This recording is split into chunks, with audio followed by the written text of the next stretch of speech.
Hello everyone, welcome to my YouTube channel. So today we are going to discuss about the critical and creative reading. So whenever you are going to read a particular research paper, that has to be read critically, and creative reading is also important. So what do you mean by this critical and creative? Critical, it comes when it is about criticizing a particular thing. That's how the critical stuff comes. And along with that not only the criticizing or not only finding out whatever the negative things are there in a particular paper, it's also about so sensitively we are going to look into the parameters, whatever the parameters the particular research have been used and they have mentioned in the particular paper. So that is those particular topics or the particular aspects or principles or theories or the experimental procedure, or it may be the results and discussions or some of the results. We need to critically analyze that. We need to see whether it is acceptable or whether there is anything wrong in that, or maybe something issue is there that can be addressed, or that can be recommunicated with the authors or maybe the publishers or something like that. So that's what. So we should have a habit of questioning the particular paper. We cannot simply blindly, if some paper you are reading, if it is published in a very good journal, then also you don't have to blindly trust that particular all the data which is present in that. It's always good to be suspicious about the results. But if you are a particular expert in that particular field, then you will come to know that there is something wrong with the data which is being portrayed in the particular paper. Then you can write it to the authors directly, the corresponding author. His email ID will be there in the particular paper, or you can directly write it to the publisher, where they will contact to the authors and then they can retract the particular paper, and they can produce the evidence for that, or if any missing things are there, missing data is there, that can be produced. Or if it is misquoted, then they will accept that, then they will write an apology, and then they can take back that paper, and then they will work on something in good manner, and then finally they can publish one more paper of understanding. So this is about critical. Whatever the creative reading is something that you have to be very creative while reading. You're making notes or taking the particular things, whatever the things are very important, that things should be taken, and think what new, how much extent I can take this particular topic into, and all of many other questions are there. With that particular questions, you can go ahead in order to think something creative, you can get something new out of it, this particular whatever the published data is there, in that out of that published data, whether you can get something new out of it, like that. Okay, so let's start the topic. That was about the brief introduction of the critical and creative reading. So reading a research paper is a critical process. Definitely it has to be a critical process, and it is a critical process. Why? Because each and every things which are required for your research, you are going to clearly and see that particular those data. Now the reader should not be under the assumption that the reported results or arguments are correct. Should not be say that, we should not have that in our mind that everything whatever the author is mentioned is correct. So rather, being suspicious and asking appropriate questions is in fact a good thing, as I mentioned in the introduction. So how the author, what could be the suspicious questions, or whatever the what do you say, the general or questions that you can have in your own mind while reading, are some of them are listed below here.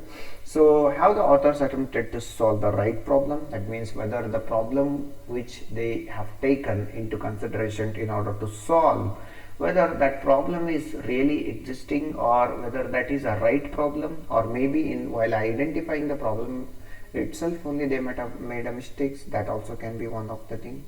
Or whether it is a right problem, that means a right problem means whether it has got any significance after solving this particular problem, whether anyone is going to get affected or benefited from it, that should be the right problem.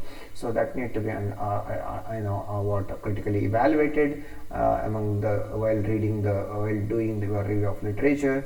Are there simpler second thing is, are there simpler questions or solutions that have not been considered? That means, imagine in scientific paper, usually the complex things are clearly usually considered to be the good research. That is, this is general concept which is, or a general thing which is going on since many decades. So we should also see whether this particular problem has a simple way or simple solution that need to be seen. Okay, if that is there, whether they have considered it or not. If they have not considered, then again ask them. Okay, that is also thing. So what are the limitations, both stated and ignored? So in some of the research they will state these are some of the limitations of our study, but most of them they won't mention. So we can have the limitation, whether the limitations are there or not, and if it is mentioned, that is also we can consider. If not mentioned, if many other limitations are there, and if the authors have not mentioned it, if you know that, then that is also need to be read. That is also now to be noted down of the solution. And are there any missing links are there among them, that has to be seen. And are the assumptions that were made reasonable? That is also one of the major reason, whether the assumption whichever the whole study in that particular paper has been made, whether that is reasonable, or whether it has got no logic or no scientific meaning, that needs to be critically evaluated. Is there a logical flow to the paper, or is there a flaw in the reasoning? So that is also the same thing what I explained in the previous point. Okay, and even if there is any flaw is there in the reasoning, that is also, while whenever they are giving some reasoning in the result and discussion, and they might have made some mistake, they might have given simply the reason, simply they might have said that this particular material has got this property. No, if that property is if that material has got if that material, if it doesn't have that property, then it's not a reasonable discussion whatever they have made, or a statement whatever they have made. So that's why the critically evaluation plays a very important role, because based on that only you are going to start your research. If it's not like that you are going to defame these authors, or you are bringing down them, it's about you should not bring down your research. So we should make sure that your research has to be proper. In order to do that, you have to critically evaluate the particular these papers. So these need to be ascertained, apart from the relevance and as well as the importance of the work. So by carefully reading. So use of the judgmental approach. For example, you should have that judgmental approach. Then only you can say that this particular thing is wrong and this is right. And also you should have some boldness to make judgments in needed while reading. Okay, that is very important. If you are not judgmental, if you are not having that boldness to identify that this is right or wrong, then you don't know about that area at all. Then how can you do the research? So flexibility to discard the previous erroneous judgments is also critical. That is also very important in terms of errors. So additionally, it is important to ascertain whether the data presented in the particular paper is the right data, and whether the data was gathered and interpreted is in a correct manner or not. So two things in this particular sentence. Two things need to be critically evaluated. What is this? Whatever the data they have collected or they have presented in the paper, whether that is the right data or not, that has to be seen. The second thing is whether whatever the data they have gathered, okay, they have gathered in the sense they got all the information from a number of references. So that is the gathered and interpreted. So whether interpretation in the paper, it usually occurs in results and discussion. So there when you are seeing the particular interpretations, whether those interpretations were correctly made or not, that has to be seen. Okay, so it's a crucial to determine, obviously it's crucial to determine if using a different data set could have made a research more convincing and compelling. So that is also very important. If the particular research group, they have used so and so data, if you feel that if they could have used some different data set, they would have made a better research or better convincing or this thing or compelling, then you can critically evaluate this point also. So these are the several points. I guess more than 10 points I've given in order to see critically how to evaluate the paper, and few more points are here. So critical reading is relatively easy. So it is simply just finding out if any things are there or not, because if you are an expert, you definitely will find some particular errors or negative things in that very easily compared to the positive things, because that's the human nature, right? So it is relatively easier to critically read to find the mistakes than to read it is so as to find the good ideas in the paper. As I told you, it's a human nature. We will tend to find the more negative things than the positive things. Anyone who has been a regular reviewer of a journal articles would agree to such statements. So now the reading creatively is harder. Critical reading is easy. The second part of this topic is creative reading. That is a little bit harder, and it requires a positive approach in search, right? Whereas negative part goes for a critical reading, and the positive parts can go for the creative, because when you are creative, then you should think always what could be done, what can be done.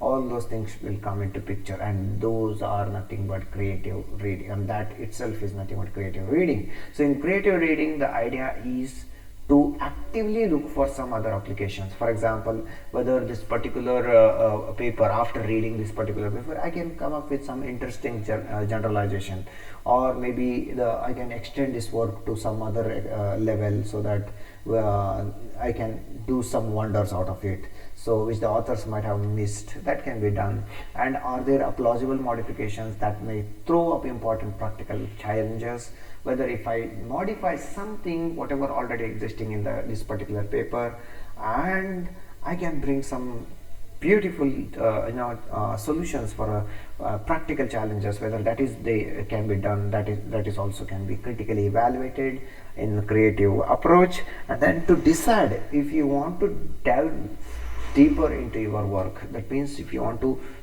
go in deep in that particular area of research, consider evaluating whether there is a potential for extended research. So when you are an expert in that particular area, after reading a paper, if you are thinking of extending that work, then definitely you know the significance of that work. That's why you are going to extend that particular work.